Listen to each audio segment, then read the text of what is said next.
강의 마지막입니다. 13주간에 걸쳐서 사명으로의 부르심 시리즈를 마칩니다. 느헤미야의 이름 뜻이 하나님의 위로라는 뜻이에요. 그를 통해서 하나님의 위로가 흘러가는 사람이 되었고 또 하나님에게도 위로가 되었던 사람인 것 같습니다. 여러분이 하나님을 위로하고 또 이 세상을 위로하는 느헤미야 같은 사람들이 되었으면 좋겠습니다. 옆 사람 보면서 너는 느헤미야야. 너는 하나님의 위로야. 네, 아멘. 그런 여러분 됐으면 좋겠습니다. 이스라엘 백성들은요, 큰 부흥을 체험하고 은혜를 받아서 없는 돈 있는 돈 다 털어서 11조 해가지고요, 지난주에 감사와 기쁨의 축제를 드렸었습니다. 그리고 나서 율법책을 오늘 또 읽는데요, 마음에 와닿는 게 또 있는 거예요. 이게 뭐였냐면 암몬 사람과 모압 사람이 하나님의 총회에 들어왔던 사건인 것입니다. 우리 1절 말씀 보시면 같이 읽을게요. 1절 시작. 그날 모세의 책을 낭독하여 백성에게 들렸는데 그 책에 기록하기를 암몬 사람과 모압 사람은 영원히 하나님의 총회에 들어오지 못하리니. 암몬 사람과 모압 사람들을 분리시켰어야 되는데 그러지 않았던 게 또 말씀을 통해 밝혀진 거예요. 이 암몬 사람, 모압 사람은 어떤 사람이냐면 광야 세대 때부터 주적이었어요. 그러니까 이들을 분리하라는 것은 인종차별 이런 게 아니고 적극적으로 우상 숭배를 퍼뜨렸던 이방인들을 향한 경계를 이야기하는, 그들과 분리해야지 사는 것, 악한 영향을 지닌 그들을 분리하지 않고 지금까지 끌고 왔던 그것에 대해서 다시 말씀 가운데 깨달으십니다.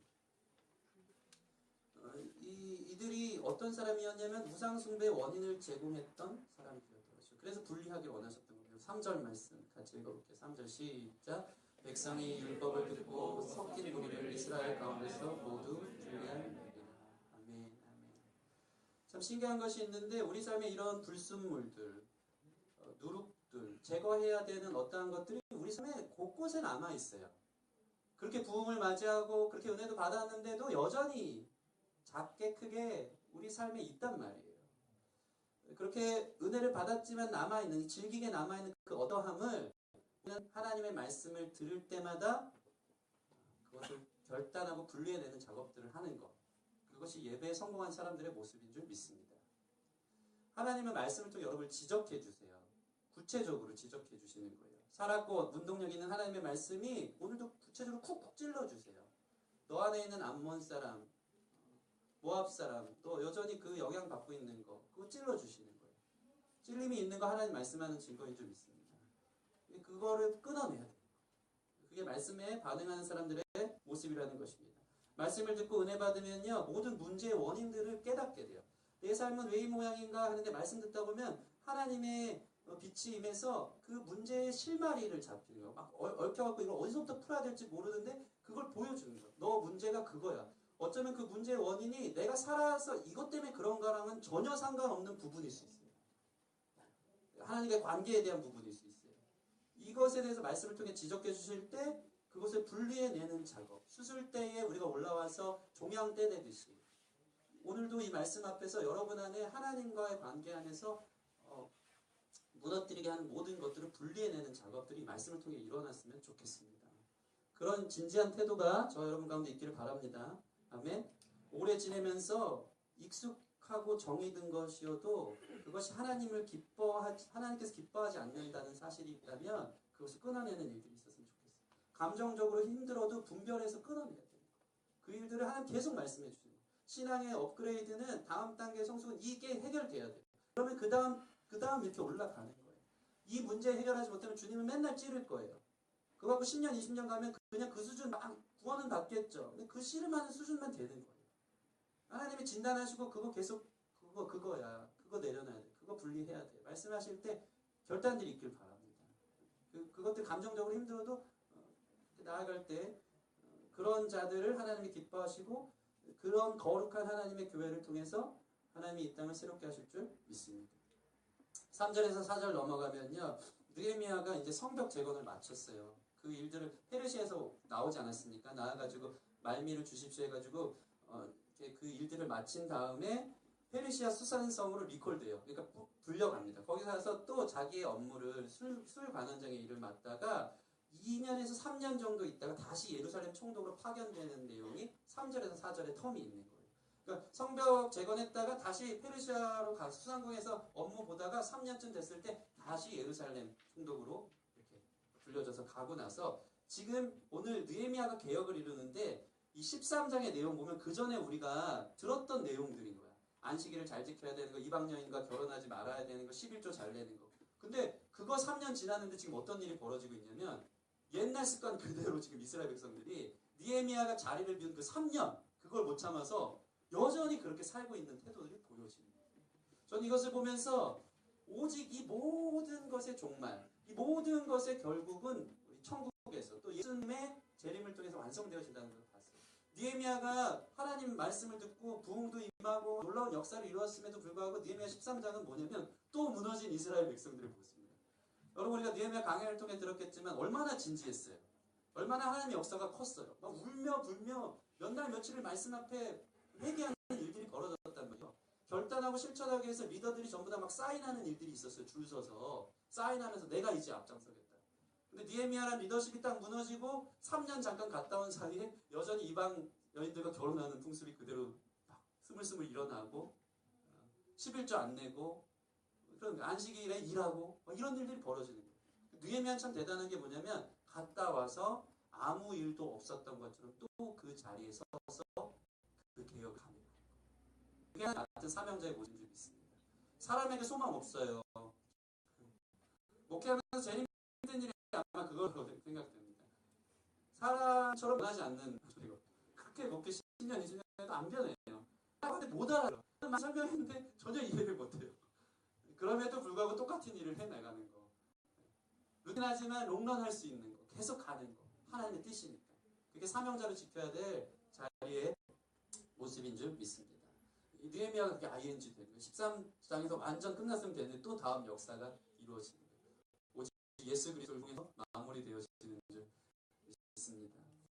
느헤미야 이제 마지막 돌아서 개혁한 것을 설명해 드리기 합니다. 첫 번째로 한 게 뭐냐면 성결 사건이었어요. 3년 만에 도와드가 아니라 정말 충격적인 사건이 있어요. 그게 뭐냐면 3년 만에 왔더니 그 거룩한 하나님의 성전 한복판에 이방 사람 그 산도깨비의 주적이었던 도비아가 3년 만에 돌아왔더니 그 큰 부흥을 맞고 3년 후에 돌아왔는데 도비아가 성전 한복판에 VIP 룸에 있는 것입니다. 가장 깊은 곳에서 자리를 잡고 성전에서 텃세를 부리면서 막 정치적으로 종교적으로 영향을 끼치고 있었던 거예요. 정말 충격적이었습니다. 사실 성전은 이방인뿐만 아니라 이방인도 잘 못 들어오는데 도비아가 성전 안에서 자기 사무실 VIP룸을 만든 거예요. 그를 위한 전용관이 있었던 것입니다. 다시 말해서 도비아가 청와대의 마음대로 들어가려고 한 것입니다. 너무 재밌지 않습니까? 현실세가 여기 정확하게. 도비아라는 사람이 이제 최순실 같은 사람인데 성전 중심에서 자기 마음대로 들락날락하면서 자기 자리를 잡은 거예요. 이 성경에 있는 내용인 것입니다. 느헤미야가 깜짝 놀라서 어떻게 이런 일이 있는가 충격을 받은 거예요. 여러분 도비아는 누굽니까? 암몬족의 족장, 사마리아의 총독의 핵심 브레인이었죠.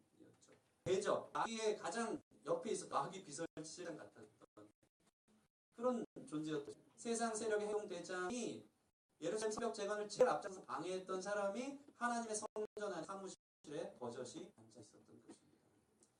여러분 알고 보니까 도비아가 예전에도 6장, 7장 내용 보면 나와있지만 성벽 완공 후에 되게 비굴하게 나오잖아요. 대적할 때는 언제고 성벽 완공되니까 그래도 내가 좀 정치계 입문해서 같이 좀 잘하면 나 능력 있어, 나 힘 있어, 파워 있어, 나 연줄 있어, 나 좀 껴줘 하면서 막 하지 않습니까? 그때부터 분위기가 이제 있었던 거예요. 계속 침투에 들어오더니 이런 분위기 속에서 도비아가 한 자리를 차지하기 시작한 것입니다. 여러분 마귀는 어떤 존재냐면요. 포기하지 않아요. 포기하지 않아요. 여러분 이런 분위기를 아실 것입니다. 마귀는 작은 틈만 있으면 언제든지 들어와서 여러분을 공격하는 존재라는 것을 여러분 기억하셔야 됩니다. 이스라엘 백성들은 이 관계를 끊지 못했던 겁니다. 부흥과 결단 이후에도 도비아의 관계를 끊지 않고 여지를 둔 겁니다. 그러니까 계속해서 관계로 파고든 거예요. 도비아와의 관계를 맺었을 때 그 이방 그 주지 세력이었기 때문에 세력적으로도 힘을 얻을 수 있고 많은 이윤이 있었던 거예요. 그래서 그 관계를 끊지 않고 계속 간 거예요. 그러다 보니까 도비아가 성전 중심까지 오게 된 것이라는 것입니다. 여러분 모든 관계는 이 악함은 이 관계를 통해 파고들어 올 때가 있습니다. 여러분 주변에 있는 악한 관계들을 정리하시기 바랍니다. 여러분을 죄에 빠뜨리게 하는 거예요. 시편 1편이 뭐예요? 복 있는 사람은 악인의 꾀를 쫓잖아. 악을 끊는 거예요. 악을 서지 않는 거예요. 여러분 주변에 어떤 환경 속에서 그 관계 속에서 악을 몰고 가는 게 있으면 그것을 결단하는 게 필요해요. 만나기만 하면 뒷담화하는 그 모임이 있으면 누구를 헐뜯는 모임이 있으면 결단을 하든지 아니면 여러분이 그 자리에서 새로운 사명으로 그 자리를 변화시키든지 하는 모습들이 저와 여러분 가운데 있었으면 좋겠습니다. 히타 좀 꺼주시면 좋겠어요. 슬슬 이제 조는 분들이 날씨가 훈훈하고 한 것 같습니다. 여러분 도비아가요. 이 유대 지도자들과 혼인 동맹을 맺고 학연 지연으로 꽉꽉 이렇게 엉켜 있었던 사람이에요. 은근슬쩍 뒤로 도비아와 연을 맺었던 사람들이 많아서 성전 안으로 버젓이 집무실을 차린 것입니다. 그래야 이제 많은 유다 사람들도 그들과 교제를 하면서 유익도 있고 돈을 벌 수 있어요. 제가 보니까 여러분 충격적인 얘기 너무 많이 아니까 그죠? 요즘 하도 어제도 막 그죠? 광화문 광장에서 수많은 사람들이 모여서 시위를 하고 촛불 시위를 하는데 좀 눈물이 나더라고요. 8시 되니까 전부 다 소등 돼가지고 이 어두운 세상 너무 성경적이지 않습니까? 어두운 세상에 우리가 힘을 다해서 촛불을 피워서 빛을 발하자 이러면서 참 매너 있게 질서 있게 인사의 모습으로 이제 시위하는 모습들을 보면서 그러면서도 마음 한켠에 아픈 건 뭐냐면 그 최순실을 비롯한 박근혜 정권이 나라를 완전히 이제 말아먹은 거잖아요. 손을 안 댄 데가 없더라고요. 손을 안 댄 데가. 정치뿐만 아니고 대기업, 은행, 스포츠, 언론, 연예계 다 자기 털을 도비아가 지금 그랬던 거예요.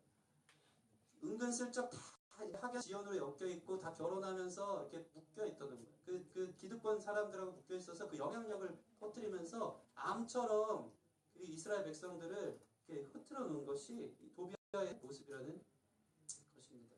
심지어는 오늘 말씀 보면 대제사장 엘리야십도 그 사실을 묵인한 것이 보여집니다. 그것도 다 받아준 거예요. 어쩜 이렇게 다 무너져 있는지 모릅니다. 여러분 사실 성전 모든 방에는요 하나님께 드리는 제물이 있었어요. 오늘 말씀을 보시면 우리 5절 말씀 13장 5절 같이 한번 읽어보겠습니다. 13장 5절 시작. 도비아를 위하여 한 큰 방을 만들었으니 그 방은 원래 소재물과 유향과 그릇과 또 레위 사람들과 노래하는 자들과 문지기들에게 11조로 주는 곡물과 새 포도주와 기름과 또 제사장들에게 주는 거제물을 두는 곳이라. 거기 하나님의 성소에 하나님의 제물을 놔야 되는 곳이에요. 거제물을 두고 레위인들이 있어야 되는데 그 자리에 지금 도비아가 들어와 있는 것입니다. 하나님을 섬기는 사람들로 가득했어야 되는 성전에 하나님께 드리는 제물과 예배를 드리는 도구로 가득했어야 되는 성전에 하나님을 예배하는 일 안에 도비아를 위한 공간이 있었던 거예요. 이것은 무엇이냐면 하나님의 제물들을 갖다 버릴 때 도비아가 들어올 자리가 있는 거예요. 하나님의 성물을 갖다 버릴 때 하나님의 거제물을 갖다 버릴 때 그 공간에 도비아가 들어오게 했다는 것입니다. 다시 말해서 하나님을 위한 것을 희생할 때 도비아의 공간이 나왔다. 여러분 이 말씀을 잘 들으시기 바랍니다. 여러분이 세상의 것을 희생했기 때문에 지금 이 순간 하나님의 공간 안에 나온 것인 줄 믿습니다. 거꾸로 얘기하면 마찬가지고 여러분이 세상의 것을 들여놓는다는 것은 하나님의 것을 희생했다는 증거입니다. 이렇게 두 마리 토끼를 다 잡을 수 없어요. 두 주인을 섬길 수 없어요. 여러분 주일날 놀 수 있는데도 불구하고 여기 나와서 하나님을 섬기는 것은 세상의 것을 내려놓고 세상의 것을 희생하고 하나님께 돌아온 모습인 줄 믿습니다. 다른 데 돈 쓸 수 있지만 하나님께 결심해서 하나님께 11조를 드리기로 결단한 것은 세상적으로 희생해서 하나님께 드릴 수 있었던 거예요. 거꾸로 말해서 똑같은 것입니다. 우리 몸 안에 도비아적인 게 있어요. 세상적인 게 있어요. 그것은 결국 무엇을 얘기하냐면 하나님의 것을 버린 것이에요. 하나님의 것을 버렸기 때문에 그 공간에 세상적인 것이 들어오는 거예요. 시간에 있어서 돈에 있어서 마음에 있어서 하나님께 드려야 할 것을 버리면 그 공간에 세상적인 게 채워지는 거죠. 오늘날 도비아는 무엇입니까? 여러분의 연줄, 물질, 세상의 즐거움적인 것이었다면 이 많은 것을 그들에게 내어준다면 여러분 자연스럽게 하나님의 것을 내어놓게 된 일이 있게 된다는 것입니다. 여러분의 하나님은 지금 어디 있습니까? 느헤미야는 상황 파악이 끝나자마자 너무 화가 난 거예요. 마음 중심에 하나님이 계신 게 아니라 도비아가 있는 것을 보면서 도비아의 방을 다 세간에 있는 거 다 끄집어내가지고 골방으로 내던졌습니다. 오늘날 이러한 예수님 같은 성전 청결을 하셨던 예수님 같은 기백이 저와 여러분 가운데 있기를 바랍니다. 이 분노가 있어요. 분노가. 내 안에 세상적인 것들이 있는 것. 이 교회 교회 안에 세상적인 것들이 들어오는 것에 있어서 다 끄집어내서 내던지는, 갖다 버리는 그러한 기백들과 힘들이, 그 울분들이, 분노들이, 거룩한 분노들이 있어야 하는 것입니다. 모세가 여러분 이 쉽게 받으러 간 40일 만에 어떤 일이 벌어졌죠? 이스라엘 백성들이 금송아지 섬기는 작은 틈. 여러분 그래서 교만하지 말기를 바랍니다. 사람이 무너지는 게 한순간이에요. 수십 년 동안 자기의 영성을 관리하고 하나님과의 관계를 준비했던 사람도 마귀가 작은 틈 한번 들어오면 몇 년 사이 완전 무너지는 경우가 되게 많거든요. 여러분 마음 안에 세상적인 도배화가 자리 잡지 않도록 늘 깨어있기를 바랍니다. 마귀는 이 작은 마귀를 얕보지 마세요. 그리고 여러분의 영적인 관리들을 잘 하시는 저 여러분 됐으면 좋겠습니다. 두 번째로 11조 제도를 다시 재확인합니다. 10절에서 14절 말씀인데요. 10절에서 14절 말씀. 같이 한번 읽어보겠습니다. 10절 14절 시작. 내가 또 알아본즉 레위 사람들이 받을 몫을 주지 아니하였으므로 그 직무를 행하는 레위 사람들과 노래하는 자들이 각각 자기 밭으로 도망하였고 내가 모든 민장들을 꾸짖어 이르기를 하나님의 전이 어찌하여 버림받으었느냐 하고 곧 레위 사람들을 불러 모아 다시 제자리에 세웠더니 이에 온 유다가 곡식과 새포도주와 기름의 11조를 가져다가 곳간에 드림으로 내가 제사장 셀레마와 서기관 사독과 레위 사람 부다를 창고지기로 삼고 마따냐의 손자 사쿠의 아들 하나님을 버금으로 삼았느니 이는 그들이 충직한 자로 인정되니라. 그 직분의 형제들에게 분배하는 일이었느니라. 내 하나님이여 이 일로 말미암아 나를 기억하옵소서. 내 하나님의 전과 그 모든 직무를 위하여 내가 행한 선한 일을 고말하지 마옵소서. 11조를 다시 한번 걷도록 했는데 느헤미야가 분석을 한 거예요. 이 사람 얼마나 분석을 잘한가. 똑똑한 사람이잖아요. 어떻게 성전 중심에 도비아가 들어와 있나 봤더니 그 문제의 끝을 이렇게 파서 캐내서 봤더니 이 11조를 모아둬야 하는 공간 안에 지금 도비아가 사무실 차린 거 아닙니까? 그걸 보니까 지금 유대 지도자들과 많은 사람들이 하나님 앞에 드릴 선물들을 온전히 드리지 않았구나. 11조를 드리지 않았구나라는 것을 발견합니다.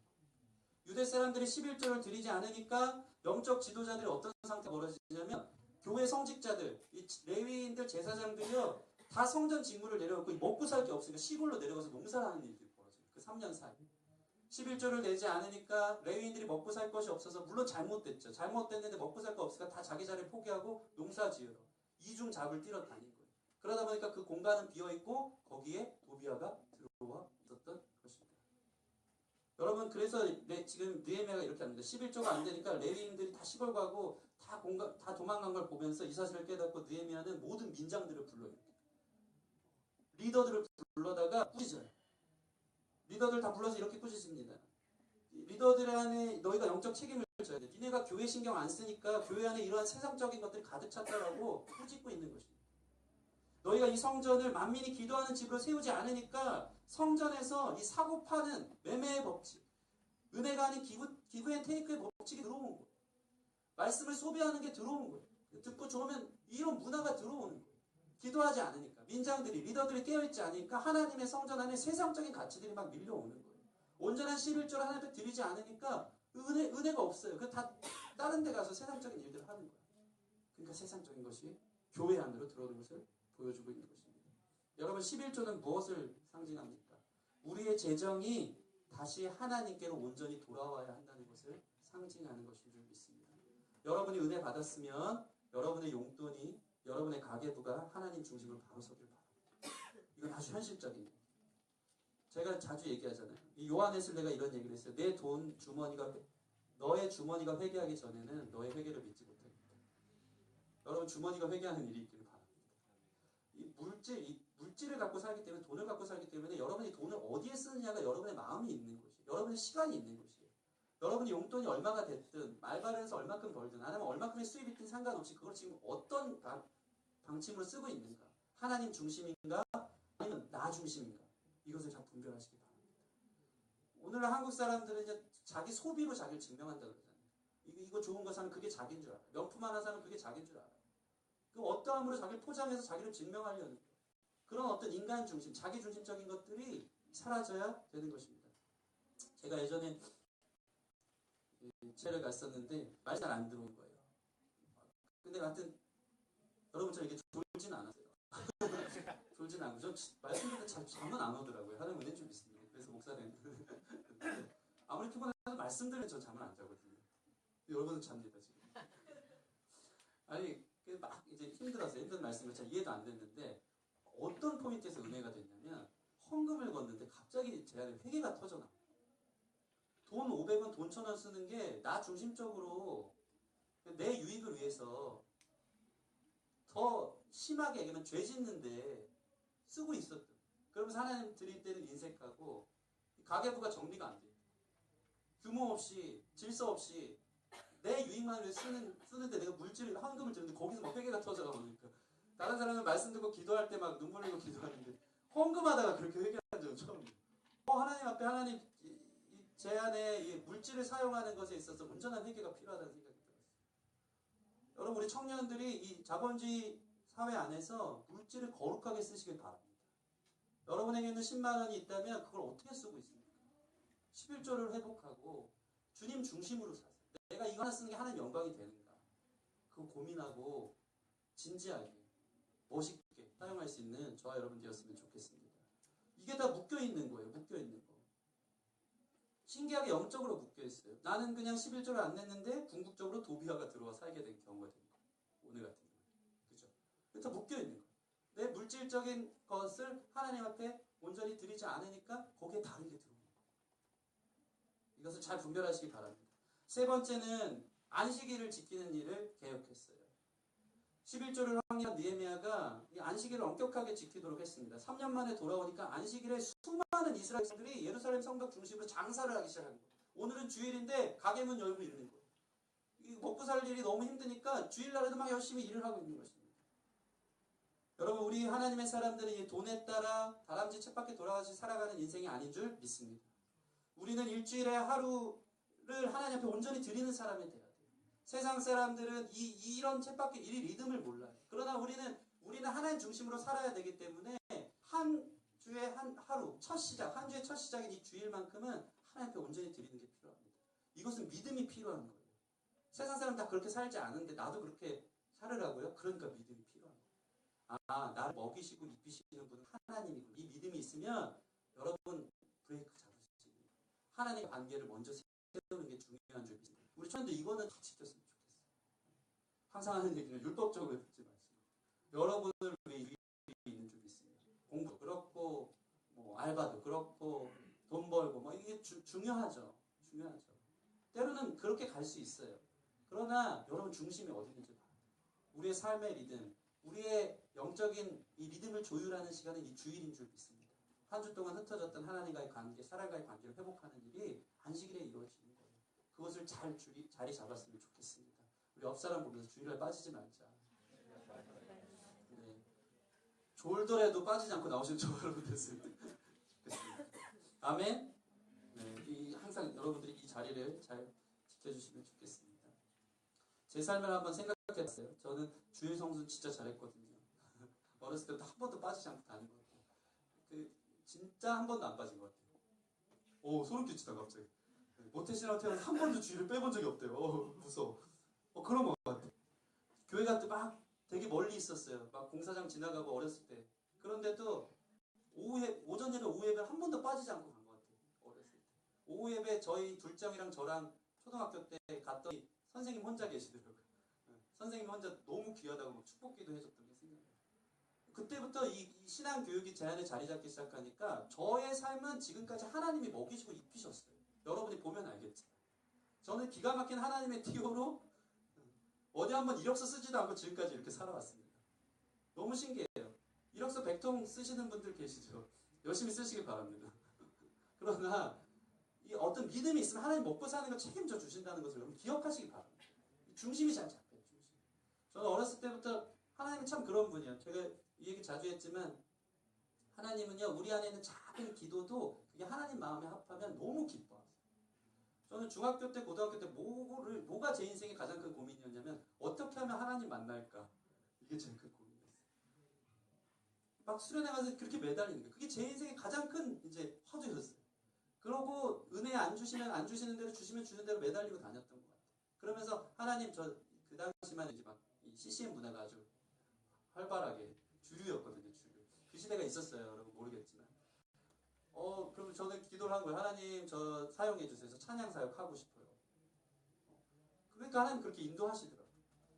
20대 중반에는 제가 주님의 사역으로 좀 바빴으면 좋겠습니다. 이게 제일 큰 기도 제목이었어요. 그런 기도 함부로 하는 거 아닌 거를 제가 깨달았어요. 얼마나 바쁘고 정신없는지 몰라요. 그 뒤로 쉬지를 못해요. 계속 달리더니 지난 명지대의 사역을 10년 동안 젊음을 마치고 마쳤어요. 그때 마치면서 이제 혹자가 산노미아역에서 빵 터졌던 그 눈물 흘렸던 그 목사님 또 봤다고 이제 그러는데 얼마나 울면서 마무리를 잘했는지 몰라요. 벅차더라고요.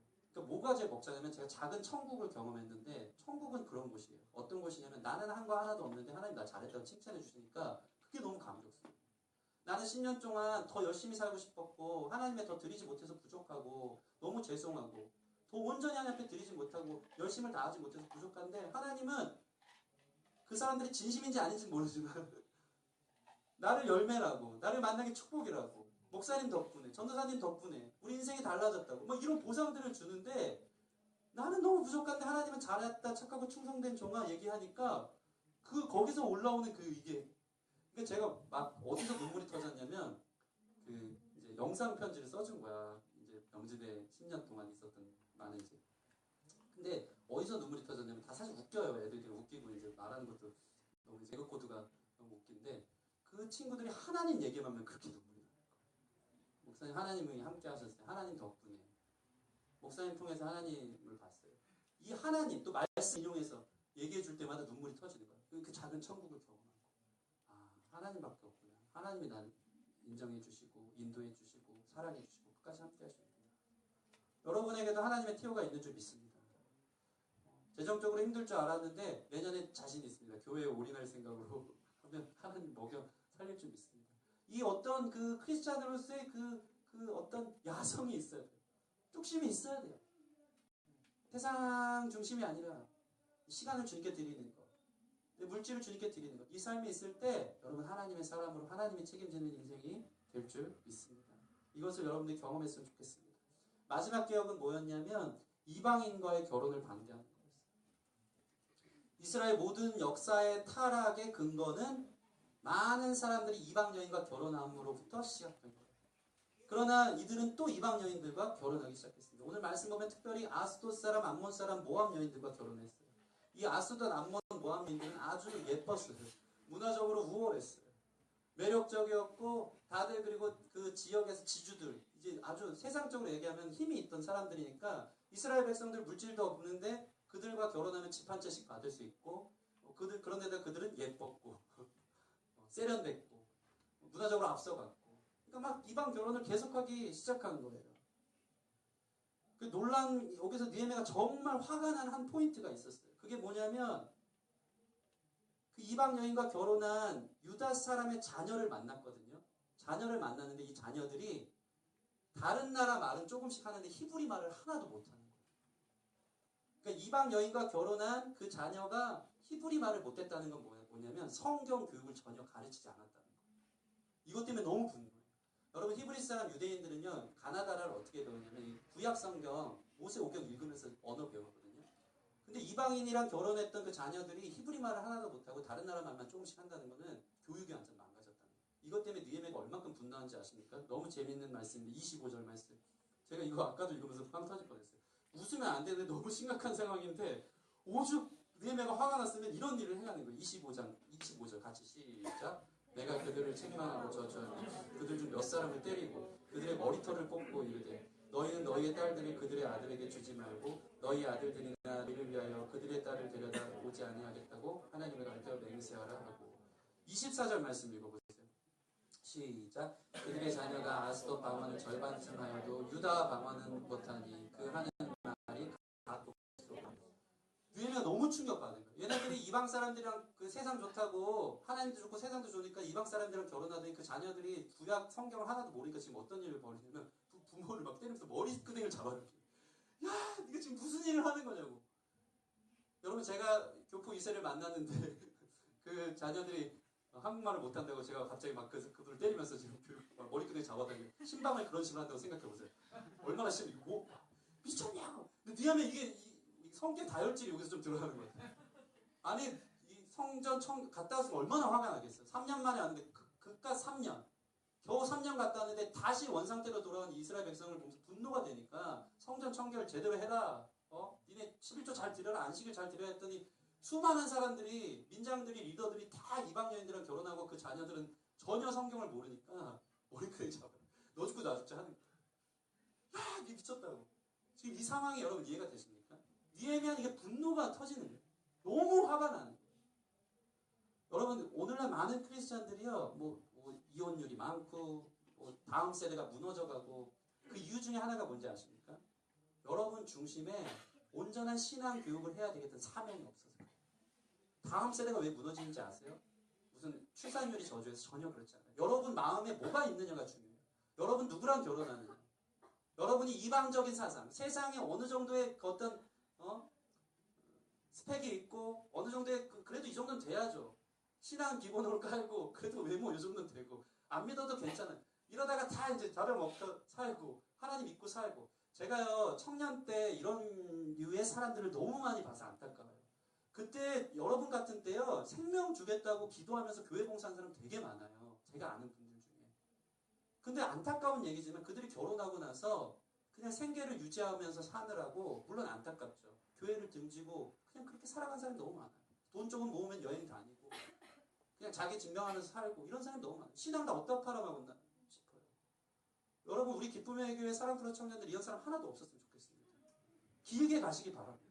결혼하고 누구 만나서 신앙 잊어먹는 일이 없었으면 좋겠습니다. 그때 제가 만약 그런 사람 있으면 머리끄댕이를 잡는 그래서 이제 여러분 이해하시기 바랍니다. 느헤미야 말씀 적용하시는 거예요. 목사 그런 건 아닌데 제가 지금 선포했습니다.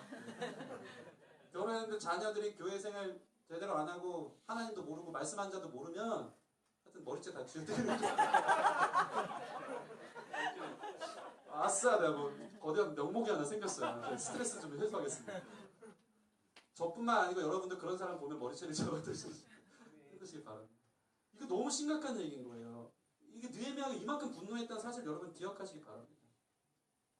여러분의 삶에 있어서 최고의 믿음의 유산이 예수님 믿은 일이야 라고 고백할 수 있는 저와 여러분 됐으면 좋겠습니다. 자녀들이 태어났을 때 자녀들에게 해줄 수 있는 최고의 유산이 내가 인생 살면서 제일 잘한 게 뭔지 알아? 예수 믿은 일이야. 이게 깊은 삶을 통과해서 깊은 중심에서 터져나올 수 있는 여러분 됐으면 좋겠습니다. 주님이 나의 삶의 소망이야. 주님밖에 없더라. 살아보니까 진짜 예수님밖에 없더라. 나 천국 갈 거야. 이 어떤 그 중심, 그 믿음의 중심이 여러분 가운데 있기를 바랍니다. 진정성 있는 그 고백들이 여러분의 가정과 여러분의 다음 세대를 세워갈 수 있는 귀한 모습이 될 줄 믿습니다. 여러분 느헤미야가 이렇게 개혁을 한 거예요. 3년 만에 변질된 그들을 바로 세우면서 마지막까지 이 일을 해냈다는 것을 여러분 기억하시기 바랍니다. 말씀을 마치겠습니다. 13주간의 느헤미야의 사명에 대해서 나눴습니다.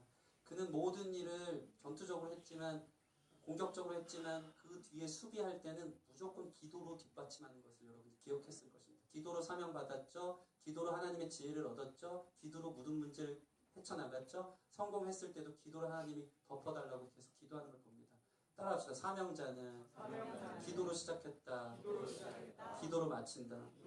여러분 느헤미야 13장까지 강의 마치면서 사명자라면 기도가 시작되길 바랍니다. 그리고 기도로 하나님 음성 듣고 기도로 마치는 저와 여러분 됐으면 좋겠습니다. 우리 오늘 말씀 31절 말씀 같이 한번 읽어볼게요. 31절 시작. 또 저는 이 안에 나무와 처음 읽은 것을 들게 하였사오니 내 하나님이여 나를 기억하사 복을 주옵소서. 이 일 할 때마다예요. 14절에도 기도문, 20절에 기도문, 개혁할 때마다 기도해서 하나님 도와주세요. 느헤미야 이 멋진 기도를 여러분이 흉내낼 수 있으면 좋겠어요. 내가 한 것을 기억하사 복을 주옵소서. 이 기도가 여러분 입술에 터져나오기를 바랍니다. 제가 작게는 이런 고백을 한 적이 있어요. 예전에 수능을 고3 때 봤는데 예전에 얘기한 적이 있는 것 같아요. 저는 고등학교 때 하나님만 만나느라고 공부를 그렇게 열심히 안 했습니다. 그래서 신학교 간 건 아니고요. 부끄러운 얘기지만 저는 총신대 신학교는 떨어졌었습니다. 여기 총신대 신학교도 있겠지만 한세대 신학교로 갔습니다. 거기에서 찬양사역 그때부터 막 열심히 하면서 하나님 은혜로 살았는데 수능 볼 때 이런 일이 있었어요. 제가 들어가서 자리에 앉아 있는데 저희 큰형님이 수능 보는 수험생인 척하고 교실 안까지 들어온 거예요. 형님이 저를 되게 많이 사랑하거든요. 그래서 이 명찰도 없는데 들어온 거예요. 따뜻한 난로에서 이제 수능 앞두고 기도를 해주더라고요. 근데 참 이렇게 궁상맞게 수능 앞두고 기도해주다가 서로 눈물을 흘려는 저기 있어요. 저 형이 되게 이 삼형제가 서로 어색해요. 그런 막 기도해주고 이런 거 없어. 생각해 보세요. 막 치고받고 싸우고 맨날 이렇게 거칠게 노는 애들 갑자기 진지하게 기도해준다고 해봐요. 되게 어색한데 큰 형이 기도해준다니까 뭔가 이렇게 마음이 짠해. 그때부터 이제 감정이 열리기 시작했죠. 수능 앞두고 기도를 해주는데 첫 기도가 이거였어요. 하나님, 우석이가 고등학교 어떻게 사신지 아시죠? 하나님을 위해서 삶을 드리지 아시죠? 공부는 안 하고 이건 빼먹더라고요. 근데 그때 눈물이 나는 거예요. 제가 어제 이 말씀을 준비했는데 이 기도가 생각나는 거예요. 하나님, 내가 행한 일을 기억하사 내게 복을 주옵소서. 내 삶을 하나님이 인도하시는 생각을 갖고 우석이가 어떻게 사는지 아시죠? 하는데 내가 내 스스로의 삶에 감동하는 거예요. 고등학교 때 매일같이 기도하러 공부는 안 하고 학교 끝나면 교회 가서 맨날 피아노 치고 공부하고 공부 안 하고 기도하고 이런 내 자신의 삶을 하나님이 기억하시니까 하나님 나를 기억해서 복을 주옵소서. 여러분의 인생의 모든 일들이 이랬으면 좋겠어요. 하나님, 내가 하나님 앞에 얼마나 진실했습니까? 얼마나 최선을 다했습니까? 부족하지만 얼마나 개혁을 위해서 노력했습니까? 온전히 서기 위해서 얼마나 노력했습니까? 이런 나를 기억하사 복을 주옵소서. 이런 당당한 기도들이 여러분 가운데 있었으면 좋겠습니다. 그게 하나님의 사명자의 모습이에요. 마무리를 하겠습니다. 느헤미야의 사명은 성벽 재건의 건축자가 아니었어요. 그는 성벽 재건을 통해서 하나님의 영광을 재현하고 싶었어요. 여러분의 사명의 목적이 하나님의 영광을 위하길 원합니다. 그는 하나님과 늘 함께 했었던 사람이에요. 그리고 사람들을 세워갔던 피스메이커였어요. 늘 사람들과 함께 그 일들을 했어요. 여러분이 사명자라면 여러분 혼자 하지 마십시오. 사람을 세우시는 자가 되어지기를 바랍니다. 그는 내부의 공격과 외부의 공격의 중심에 늘 서서 험하게 되어져서 모든 사람들을 위해 중보하는 기도의 사명자인 것을 여러분 기억하시기 바랍니다. 느헤미야는 자기의 역할과 자리를 알았기 때문에 멋있게 느헤미야 8장 들어서서부터는 에스라 목사님이 등장하고 자기 이름은 한 번도 등장하지 않아요. 자기가 한 것처럼 하지 않습니다. 역할, 자기의 사명의 자리가 어디인지를 분명히 알아서 하는 데까지 하고 아닌 건 끊을 수 있었던 그런 멋있는 사람이었습니다. 그게 바로 사명자의 제자리라는 사실을 여러분 기억하시기 바랍니다. 느헤미야는 항상 앞장서서 깃발이 되어줬던 사람입니다. 임봉할 때, 사인할 때 자기가 제일 먼저 했어요. 그리고 나서 3년 후에 이거 무너지니까 사인한 거 책임지기 위해서 다시 개혁했던 사람이라는 것입니다. 여러분이 깃발이 됐으면 좋겠어요. 당신은 깃발입니다. 여러분 삶의 기준이 제일 중요한 거죠. 기준 하면 거기 기준은 여러분 이런 영향력 있는 사람이 되길 바랍니다. 여러분이 깃발을 들면 그 사람 다 따라가는 거예요. 여러분 어디를 향하는 깃발인지를 꼭 기억하십시오. 하나님의 영광을 위한 깃발을 높이 세울 수 있는 저와 여러분 됐으면 좋겠습니다. 느헤미야는 작은 성공에서도 감사할 수 있었던 사람이었어요. 성벽 재건은 시작에 불과했지만 그는 지난주에 보면 이 작은 승리를 온 이방이 듣도록 감사의 봉헌식을 거대하게 치릅니다. 여러분의 작은 승리에도 마음껏 감사하세요. 나중에 많이 승리해서 나중에 큰 자리 올라가서 나중에 성공해서 그때 감사하지. 이건 아니에요. 그냥 우리 삶의 작은 승리, 하나님께서 주신 작은 마음이라도 크게 찬양하세요. 그러면 여러분의 삶은 계속 승리로 점철되어질 줄 믿습니다. 그는 자신의 사명의 자리를 끝까지 충성했던 사람입니다. 다녀와서 개혁했는데 3년 만에 무너진 이 사건을 보면서 무너졌지만 또 그 일 한 거예요. 느헤미야는 그렇게 마무리가 됩니다. 완전한 회복, 완전한 부흥이었으면 좋았는데 그게 아니고 그냥 ING, 또 여전히 무너지고. 그렇지만 느헤미야는 자신이 할 수 있었던 최고의 사명이었던 충성을 다했던 사람이라는 걸 기억하고 여러분의 인생에 여러분의 부르심의 자리에서 충성을 다할 수 있는 저와 여러분 되기를 주님의 이름으로 축원합니다. 같이 찬양하고 기도하는 시간 갖겠습니다. 우리 주께 돌아가세 라는 찬양인데 오랜만에 이 찬양 가사 생각하면서 같이